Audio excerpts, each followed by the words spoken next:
Okay, break time. We'll see if the phones will hold up. It's not the phones. It's my display here. We'll see if it holds up. We'll get to the phones when we come back. Don't go away.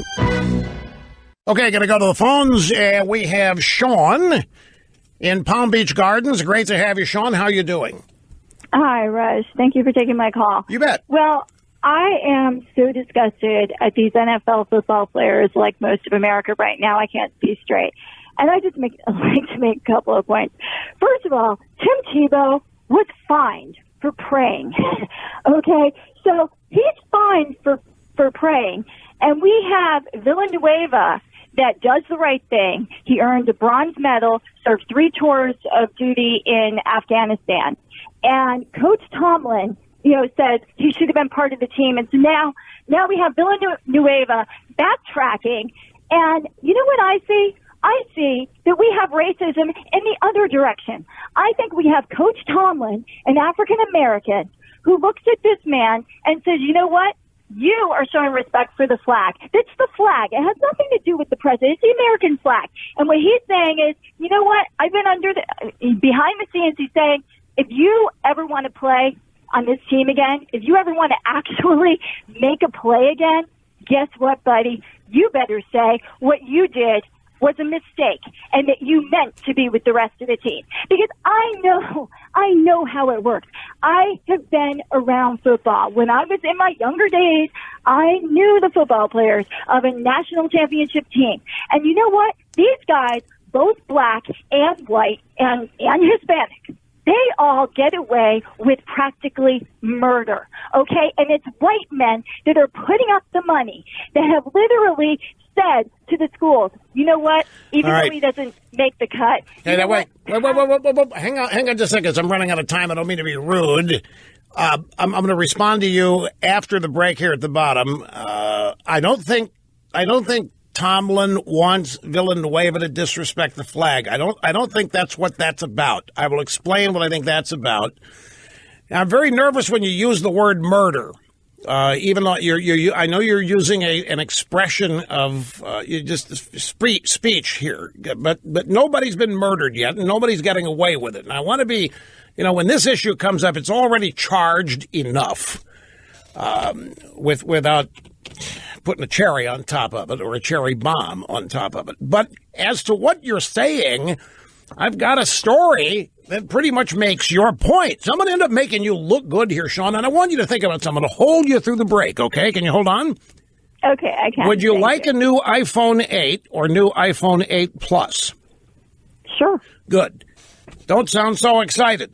We'll take a break and be back. Don't hang up, Sean. Be right back after this. Okay, we're back, and we have Sean in Palm Beach Gardens, Florida. Now, tell me, are you aware of the new iPhone 8? You know anything about it? I am. So, yes, I am actually excited. I'm sorry I didn't sound excited. Thank you so much. Oh, that's okay. More, but I love you even more. I know you were stunned beyond belief, and you were practically frozen into expressionlessness. You came out of nowhere. But do you know about the new iPhone 8s? No, I don't. I've only heard about the weird one where you need your face, and I don't even want that one. Well, then you don't have to get it because I've got a brand new iPhone 8 or 8 Plus for you. They come in 3 colors, gold, space gray, black, and silver. And the silver is so gorgeous it's almost white. Now, there are 2 sizes, 4.7-inch screen or 5.5-inch screen. Which one do you want? I'll go with the 5. 5. And what color? Do you have a preference?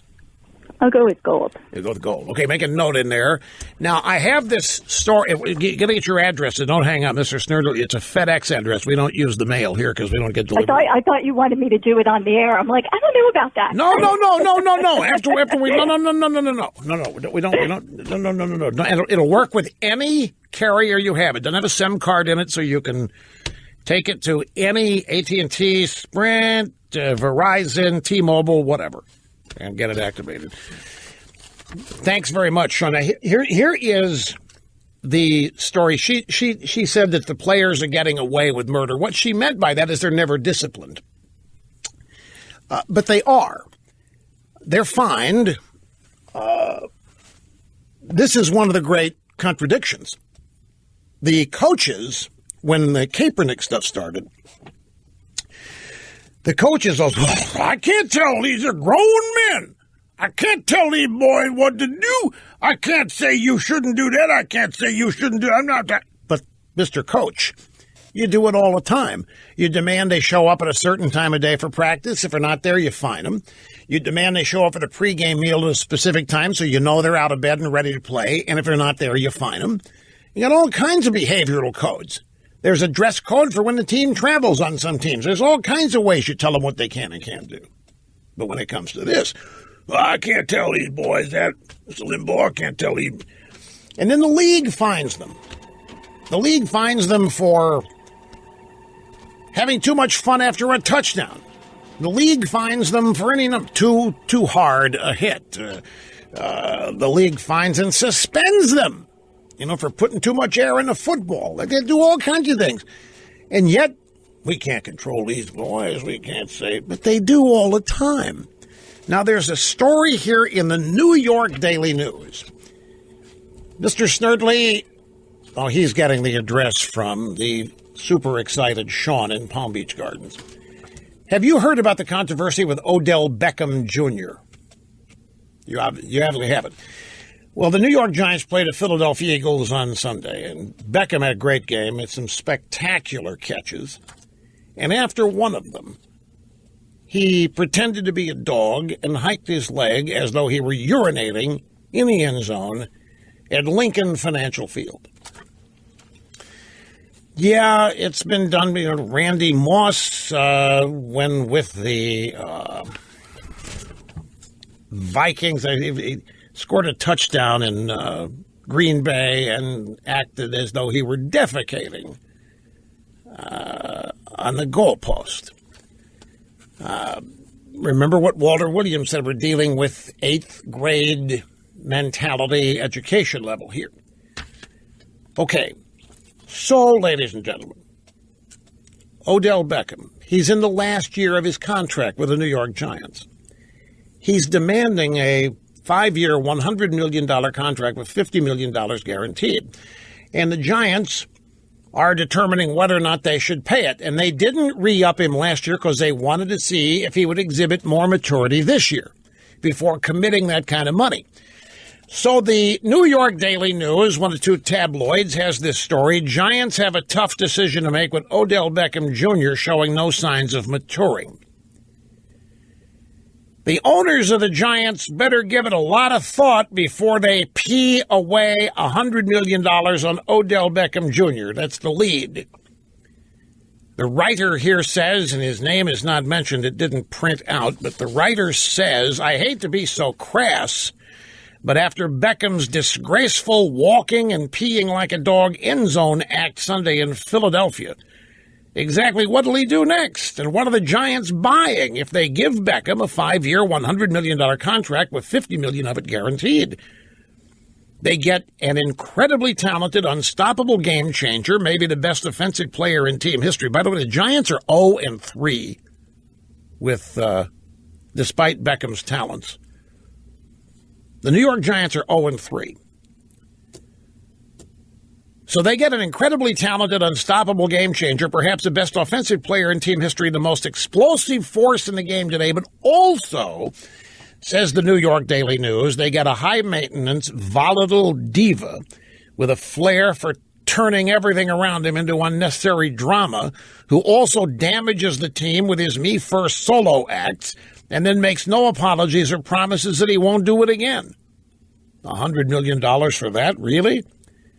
The owners of the Giants, who've not commented on Beckham's embarrassing behavior on Sunday, cannot be happy with his latest act of immaturity. It has to be humiliating for the organization that prides itself on being so classy to have to answer questions of why its best player is making believe he's urinating on the field in Philadelphia.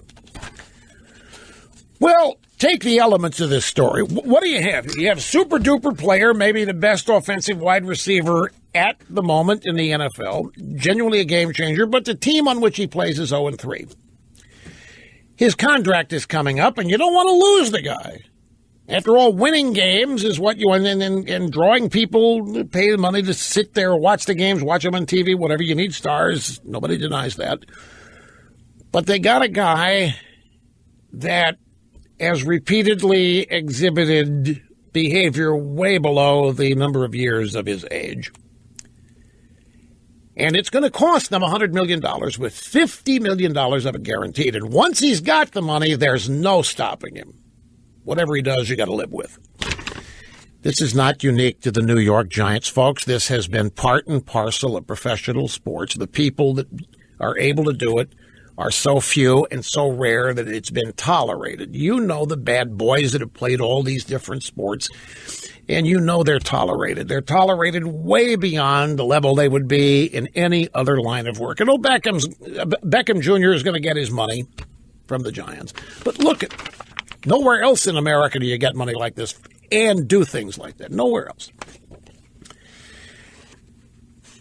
And this is the kind of, and now you're not going to stand for the flag, and you're going to do whatever that is going to participate and drive some fans away from the game. This is what she meant when she said the caller they get away with murder. She didn't mean murder, and that's why I had to step in there because, it's already charged enough without adding. Besides, it may happen someday. You just never know. But it hasn't yet.